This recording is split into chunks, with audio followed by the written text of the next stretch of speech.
Very excited. Very excited to see all of you here. Welcome to today's webinar.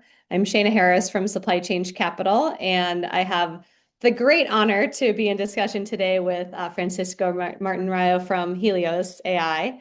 I'll give one sentence overview of what supply chain does, and then what we're really going to do is dig in and focus on Helios.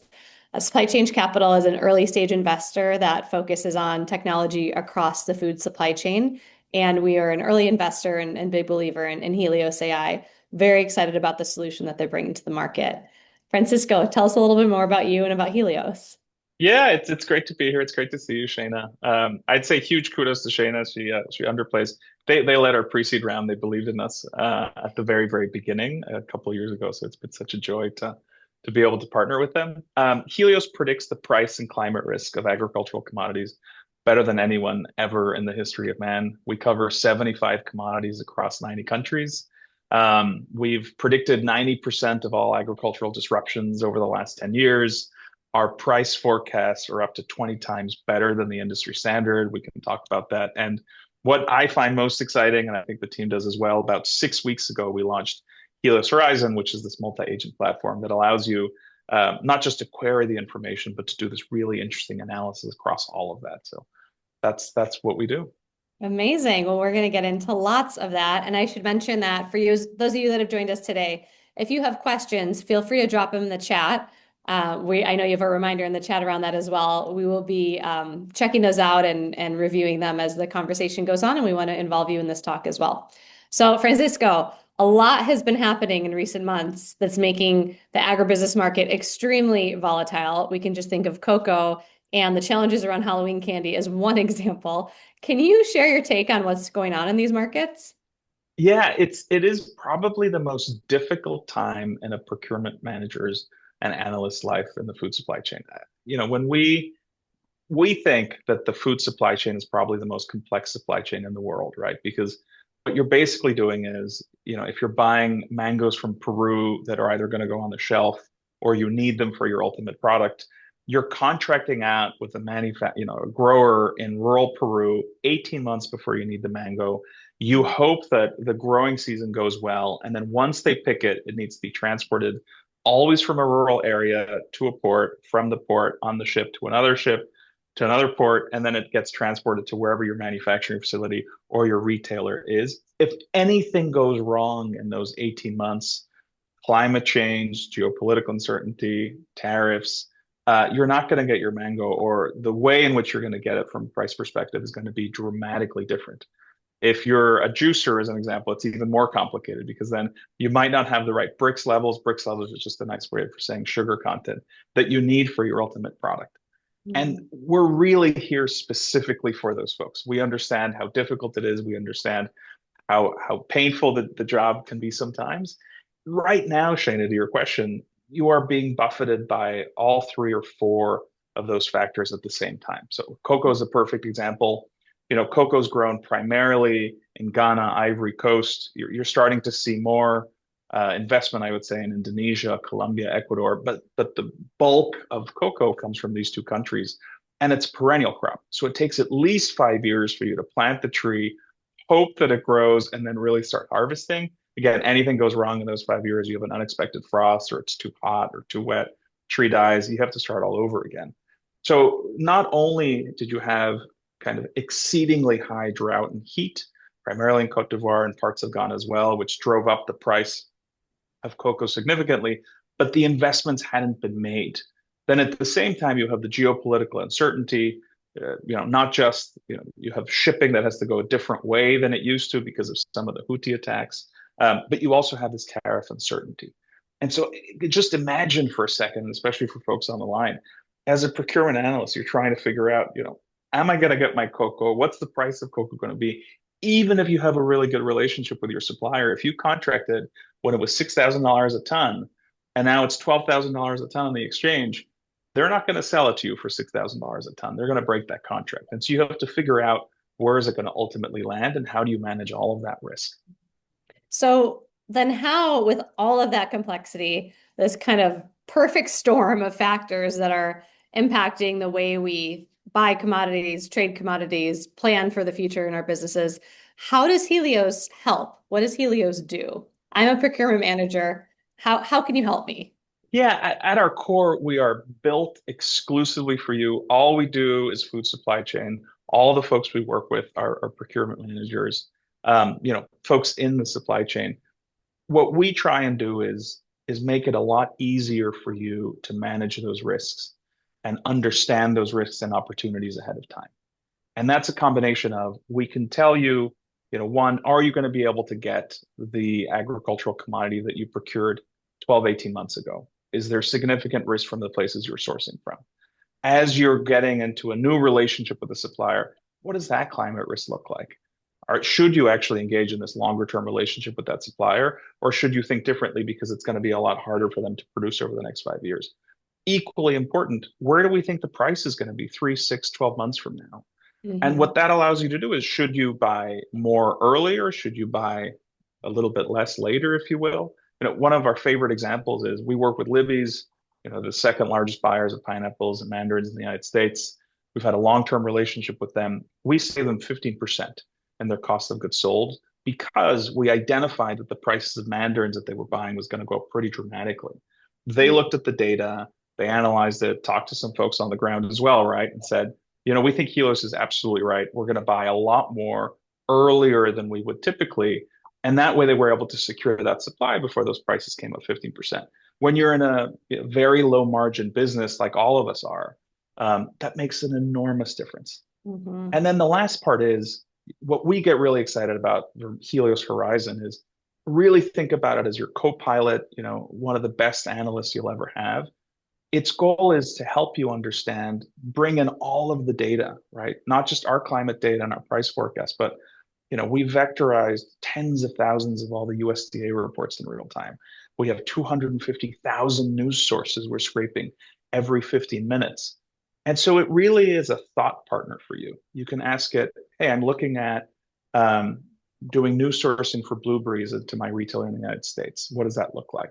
Or where do we think the price of tomatoes will be over the next 6 months and why? Or, what are here's the biggest commodities and regions that I'm sourcing from. What are the biggest risks in my supply chain? What do I need to worry about? And Hmm. what's exciting about it is it'll do all this analysis in a few minutes. And so it'll save you at least a few hours of time every week. But then it starts to learn from you. It learns about what you care about, what's important to you, how, what type of insights you really like to see and in which form. And so Hmm. it's just been an incredible productivity boost. In addition to helping folks get ahead of these disruptions, it just makes people's lives easier. Yeah. So, question for you. So, I have ChatGPT and Claude on my phone. Yeah. Can I use those? What is the difference between what I can get with these more general AI products and then what I'm able to get with Helios Horizon? How are those things Yeah, different? I love this question because this at the core we're very nerdy, right? So I'll talk a little bit about horizontal versus vertical artificial intelligence because this is what gets us really excited. This is the future. But if I take a step back, CNBC called us uh, last week, I think, and asked us, "Hey, bananas have typically been inflation proof, but the price of bananas has increased. I wouldn't say dramatically, but somewhat substantially over the last couple of months. And we know there's this 10% tariff that's going on board. Are tariffs driving, the increase in banana prices? Mhm. And so for fun, I asked that question. I put it into ChatGPT, and then I asked the same question and I put it into Helios Horizon. ChatGPT is a large language model, right? So what it's basically doing is it's taken all of the information on the internet, a lot of it very qualitatively. And when you ask it a question about tariffs and bananas, it'll go, "Oh, tariffs. I have all these articles on tariffs. Bananas have articles on bananas. Yes, you're going to try and predict based on the information you have rather than doing analysis. Yes, it makes sense. The vast majority of the price increase for bananas has been due to tariffs, and that was the response it gave. Helios Horizon actually, breaks out the question. All right, we're looking at banana prices, and so it'll do an analysis on banana prices over the last few years. Then it'll look at, all of the news sources it has. It'll look at all the climate risk it has. And the response from Helios Horizon was absolutely not. Tariffs are a part of it, but here's what climate risk has looked like across the largest importers of bananas in the United States. There's been fungal disease, there's been excess rain. Here's how it's impacted different harvests. Here's how it's impacted different, the ability to plant banana trees. And that's the right answer. And so Mhm. what's exciting for us about it is where the future is going. And I say this as a huge fan of ChatGPT, right? ChatGPT is always going to be wonderful at answering generalist questions. How much milk should you have a newborn as I do? How much milk should a 5-month-old take? And also, can you help me draft this email saying X and Y? But if you have a nuanced question that requires a lot of context, a real understanding of your industry, medicine's a good example, agricultural procurement is an excellent example. You really want to go with a solution that is vertical AI that has access to that proprietary data, has access to those proprietary workflows, because otherwise you'll be getting a generic answer that will ultimately be wrong. Hmm. Okay. So I was in the industry for 20 years, as you know, and both in big food and startups. And we always use Excel spreadsheets or dashboards to try to figure out the things you're talking about. Um, and this was just a few years ago, it was just 5 years ago. AI was not as prevalent as it is today, and the adoption curve has been pretty phenomenal even in the last couple of years. Um, why is this different than a dashboard? Why wouldn't I just use a dashboard or some kind of tracker? And it takes a while to see change within companies because you're dealing with a lot of people, right? And there's a lot of risk. Yeah, So how are you also seeing the people that you're working with overcoming the idea of using dashboards versus using this kind of more collaborative and interactive tool? yeah. I will say, you as a startup founder, right? You have to meet your customer where they are, Hmm. and 50% of our customers spend the most time and love the reports we send every week, custom to them, to the risks they care about, the commodities and regions and all that they care about, to their inbox. It's So a they will get a PDF. report. They will get a report. Right now, all of our customers get a Okay. report. I'd say 50% of them just spend the vast majority of the time on that report. Okay. And they really like it because that's the way they're used to kind of engaging with that information. That's how their workflow works. And when we first started Helios, they said, hey, the dashboard is really pretty, but what we would love to get is just a report in our inbox. And now with AI, you can do these mass, custom reports at scale. So that to me is, how do we help customers who want to keep doing work the way they've always done, but just with better information. And Okay. again, you meet your customer where they are. We're very happy to do that. We Mhm. have other customers that have built out, you know, pretty extensive models using climate and price information. Some of them have said, "Hey, you know what we want? We don't want to go into your very pretty dashboard. What we really want to do is we just want your climate risk signals and your price predictions, and we want to get them via Databricks, which we're on, or we want to get them via an API directly. We're also happy to do that. And then, the other two ways we make our insights available are via our very, very pretty dashboard and Helios Horizon, right, where you can ask these custom questions and get custom analysis. What's really interesting in SaaS generally, it used to be historically, right?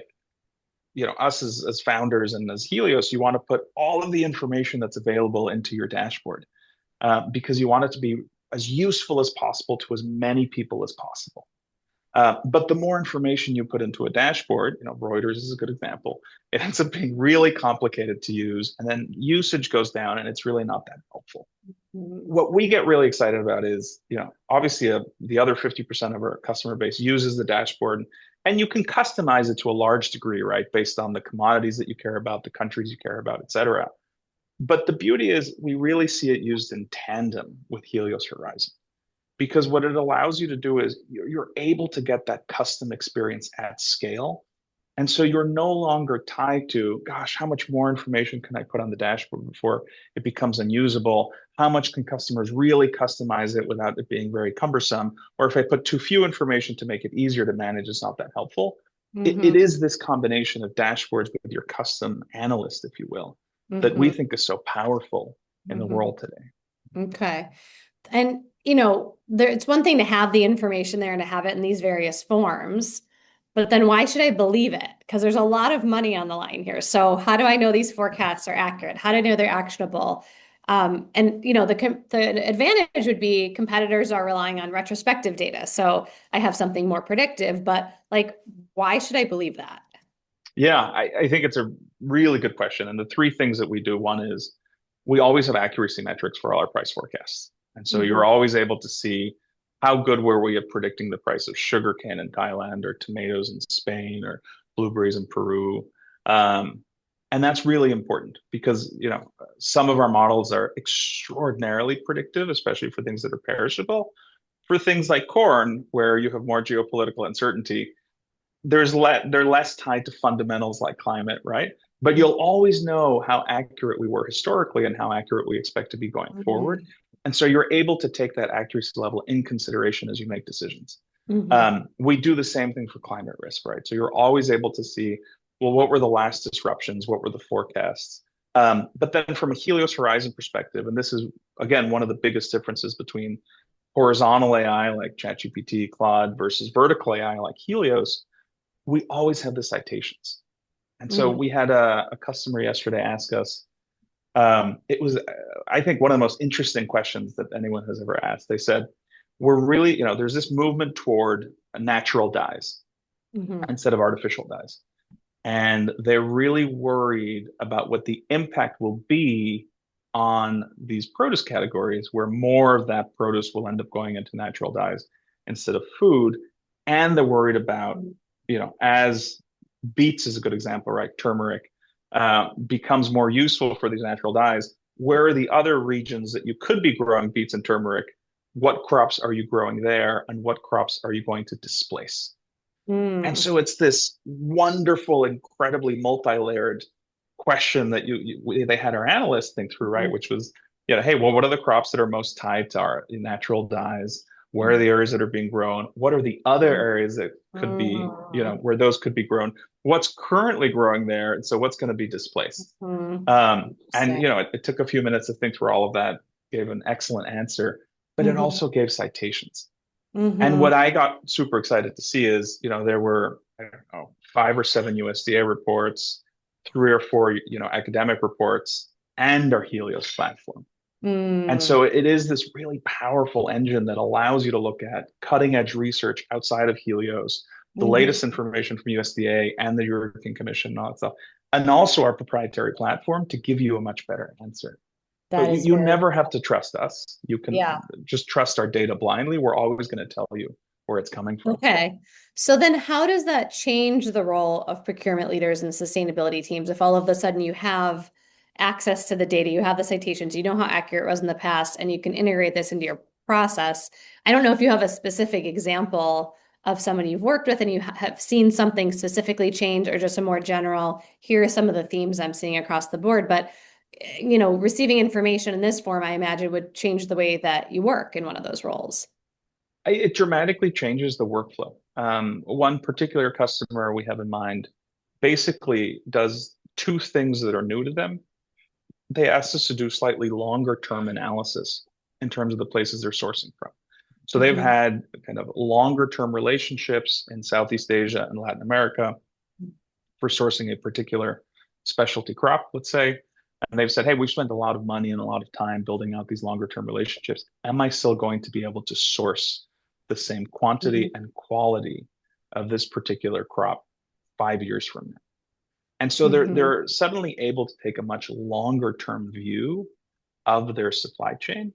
And then much more tactically, they're able to make better decisions in the near term, right? 3 to 6 months about when are you buying, how much are you buying? Because especially in the specialty crop market, there is very little data, and most of the forecasts are garbage. Just to be perfectly honest, and the reason for that is, you know, historically, if you look at some legacy competitors that have price forecasting for specialty crops, especially, it's a single model. And so, the model that you're using to forecast the price of plastic is the same model you're using to forecast the price of pomegranates, which does is insane. And so we've built individual machine learning models for each crop and each price series. And what that's allowed our customers to do is ingest that insight, that information 12 months, 6 months in advance before making those buying decisions Mhm. and be able to start to have these conversations much, much earlier rather than what has typically been the case in the industry, which is you're waiting for something to go wrong. You're waiting for your supplier to call you to tell you that there's been a disruption, or worse, you see the kind of the general price in the market go up dramatically, and then there's going to be renegotiation. It has been transformative for us to help folks really get ahead of those risks and be much more proactive in the way they're engaging with the market. Okay, that's clear. That's really interesting. So, speaking of, companies you're working with and how they're integrating it, Walmart's already integrated Helios AI, which is very exciting. Yeah, we were So the first winner of their open call, which was great. that's First incredible. software winner of their open call. Yeah. That's incredible. So tell us a little bit more about that. And then kind of what lessons can these smaller or mid-market companies take from this? Because I know you service very large companies and you also service the SMBs. We do, yeah. Walmart's an incredible partner, right? We were thrilled to be the first software winner of their open call. And I think Eden, my co-founder, came from Google, and it was really funny because at Google, the customer that Googlers would get most excited to work with was Walmart because of how innovative they were, and Hmm. and how engaged in technology, how the level of innovation and investment and risk that they were willing to take to do something really transformative. We've absolutely seen that. I mean, we're just such huge fans of the team and how kind of forward-leaning and thoughtful and innovative they've been. Hmm. But I think what's really exciting about our businesses, Walmart is the largest company in the world, Fortune 1. We work with folks as, make 10, $20 million a year, right? Almost the dramatic opposite of a Walmart. And again, these are relatively low margin businesses. The exciting part about technology today is you don't need to have the level of infrastructure that a Walmart has to be able to access the same type of insights. Hmm. And so one of the things that Eden and I are really passionate about is the idea of democratizing artificial intelligence, democratizing access to cutting edge innovation so Hmm. that it becomes available for everybody. Hmm. Because one of the most exciting things about artificial intelligence where it is today is that it really does give you far, far, far better insights and access to these insights than would have been possible, even 2 years ago. And Hmm. so it allows all of these small businesses to really level up without having to make an enormous commensurate investment, right?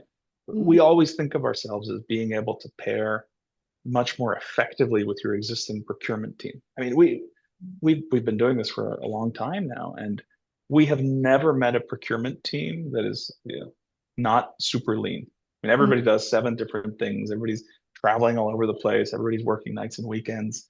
And what this has been able to, what Horizon and Helios generally has been able to do is really augment those capabilities in a way that would have been impossible if you weren't working at this multi-billion-dollar company. Okay. And that makes me think about another question, which is that the multi-billion dollar companies have really big teams and the SMBs don't. So you're saying they can augment their work. So who do you typically interact with at a smaller business who's using the tool? What's interesting is that at the smaller businesses, the CEO or the head of procurement. Okay. Even at That's pretty our good. first Yeah. customer was a $150 million business out of Toronto. Just Quality International, incredible company, incredible CEO. And it was the head of procurement who was our main customer. Because even Mhm. at, having such a successful business, the teams aren't that large, right? Um, and so it's, we make it available, I think, to all the category managers, all the buyers as well. But I Mhm. think the initial engagement had to be at that senior level. And I think it is typical of owner operators, right? Where it is such a difficult business, it is such an exciting business, it is such a tight margin business Mhm. that you don't have any successful CEO anywhere in the food procurement industry at an S&B level that isn't deeply engaged in kind of the buying and selling of these commodities. And Mhm. they've been huge champions for us. Amazing. Okay. So thinking ahead 5 years, where do you see, what's your prediction for where you see predictive AI taking the food supply chain and taking our industry? Oh, God, 5 years is a lifetime in AI, right? Right. Or Let's maybe 1 year. You pick the time horizon. I'd say let's break it down between the full life cycle, right? If you look at, let's start with your growers and then we can end up all the way to your consumers. If you look at your growers, one of the things that I admire most about, growers, farmers, producers, there's always a complaint that like the level of innovation is relatively slow. And I think that's garbage. If you're a farmer, you've got 40 seasons. And so every time someone comes and pitches you for new technology, you're saying, well, all right, am I willing to put one of my 40 seasons on the line for this? Typically, you'll Hmm. say, okay, let me think about it. Let me think about it, outside of the growing season. And then you'll bring that technology in and a part of your field because you're not going to put your whole season at risk. And then if it works, you're able to do it kind of, 10%, 15% of the field. But it does take kind of year by year innovation. But what is remarkable about farmers is you see once it's generally known that the technology is scalable and affordable and there's good ROI to it, the level of adoption is extraordinary. So when I Mm. look at AI for growers, especially, you'll have, some the growers we work with, right? They use Helios to better understand what their competitors are doing. What should I plant? How much should I plant? Where the price is going to be. Incredibly helpful as you're making those planting decisions 6, 12 months ahead of time.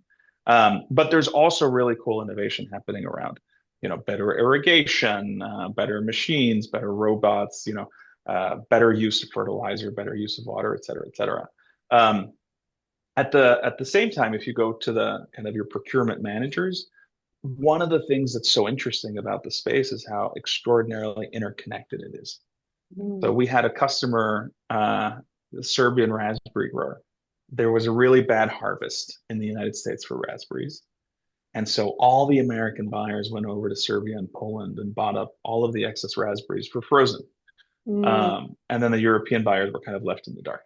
And then they weren't able to access all of this, and it created kind of a crisis. Mm. Um, One of the benefits of artificial intelligence is before you didn't really have the capacity to do this analysis at scale. You didn't have the predictive ability. 5 years from now, you're just going to have multiple agents that say, hey, it looks like 6 months from now, you're going to have a really bad harvest in the United States, you as a European buyer, which means that the US buyers are likely to come to Serbia. So you should probably lock that in earlier than you would have. Hmm. And you're just going to have that extra level of, second degree, third degree analysis to make you that much more powerful. Okay. Um, We've got a couple questions from the audience that I think this prompted yeah, that's kind of building on this. So, like, where are users seeing the strongest ROI today in using the product? it's I'd say it's a combination. Prices are certainly our most popular feature, the price forecast that we have recently. And a big factor is that at the end of the day, right, you really have to understand what is the ROI of the work that we're doing. And so the prices have been incredibly useful to folks, regardless of what size they are, right? We have a very, very large CPG we're working with. They buy a lot of potatoes around the world, and they negotiate these potato contracts every 2 years. And so it's not that they're using Helios on a day by day basis, but when they go into these multi-billion-dollar negotiations, they want all of the price forecasts and all of the climate risk information they can possibly have going into that negotiation. So I'd say, the price forecasts are 70% of it. 30% of the base is actually really interested in availability. Are Hmm. we going to be able to get the commodity that we purchased? So a really interesting example for another large CPG. It was actually fascinating. So Brazil had a terrible orange crop last year, and we predicted that September, October, we saw that there was significant stress and it really impacted the flowering. You had a lot of fruit drop. It's a disaster. Because Hmm. once you have fruit drop, right, for these perennial trees, you're done. That is the end of your season. You don't get to play again. So we knew about that. We flagged it not just in the platform, but also in our reports. It took 8 months for Reuters and Expana to put that in their actual report that, hey, we think there's real risk to the Brazilian orange crop. And we love USDA, so this is not a criticism of USDA. USDA didn't redo its forecast for Brazilian oranges until 12 months after we had flagged it. Wow. And so what's interesting about the climate risk, the availability, right, the production risk is it doesn't happen very often. It is certainly happening a lot more often than ever before, and that's only going to accelerate. But when it does happen, we saw this mangoes in Peru. We also predicted Campo Grande, the region in Peru where you're growing mangoes. They had a very warm winter. You didn't have enough chill hours. We know in August and September you weren't going to get your mangoes. The market didn't know about it for 6 months. And Mm-hmm. so it's not just a pricing issue. It's the fact that you did not get your Brazilian oranges. You did not get your Peruvian mangoes. And Mm-hmm. so the percentage of time where you know that information before the market does, that makes an enormous difference. Mm-hmm. So you're Um, getting a much earlier look. Gosh, yeah. And then you can find other places to Mhm. source that from. Okay. Because Um, otherwise everybody's scrambling at the same time. And there's only a few places in the world that have the quantity and quality that you'll need. right, right. Okay. So related to that, but going a little more granular, we have a question which is more tactically for users adopting the platform. Can you talk about how that's impacted a procurement leader's day to day? So if it's saved them time, what have you noticed teams doing more or less of? You've talked about this throughout, but like bring that kind of more home for us. Help us understand really clearly what's happening day to day.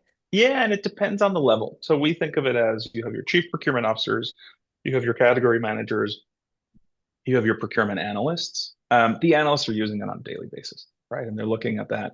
They're looking at it from a pricing perspective. They're looking at it from a news perspective. They're looking at it from a climate risk perspective. They're pulling that information, putting it into their reports, using it as risk classification across all the different suppliers.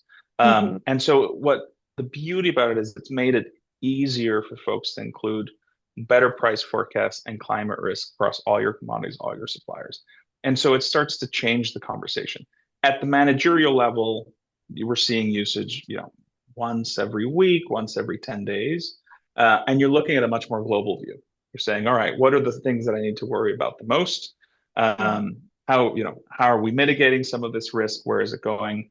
And it will change on a month by month basis, not just what you're worried about, but what you're buying at that particular time, just based on the seasonality of it. And then at the chief procurement officer level, it's a much more strategic conversation where you don't so far, right, in our experience, you don't really care about the day-to-day volatility. You're much more concerned about, we had this conversation with a large brewer we hope to work with soon, who said, I've spent tens of millions of dollars building out manufacturing facilities, logistics facilities, processing facilities in the places that I'm buying barley and rye from. I Hmm. want to know if I'm going to be able to source that barley and rye in 5 or 10 years, and if I should continue to spend tens of millions of dollars in capex, or do I need to start developing those relationships longer term? We're working with a bank now who has a $4 billion agricultural portfolio, and these are 10 to 20-year loans. Hmm. Same conversation at that, head of agriculture, chief procurement level. Am I going, what does the risk look like for my ag portfolio 5 and 10 years down the line? How do Hmm. I start to mitigate that? So I think directly to the question, it's just not just a tactical, but also a time horizon perspective. Hmm. Your day by day, your short term versus your medium term versus your much more strategic longer term. Okay, great. I want to open it up to see if there are any more questions from those that have dialed in. You feel free to drop them into the chat, or if you want to unmute and ask a question, feel free to do that. So I'm going to give it a minute of awkward silence so that folks can gather their thoughts and see if there are any additional questions.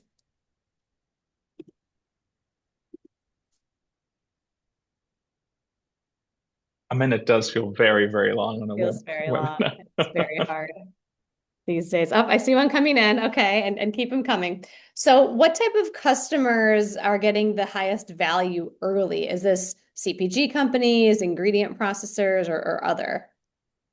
um, the yeah, transparently, I think it is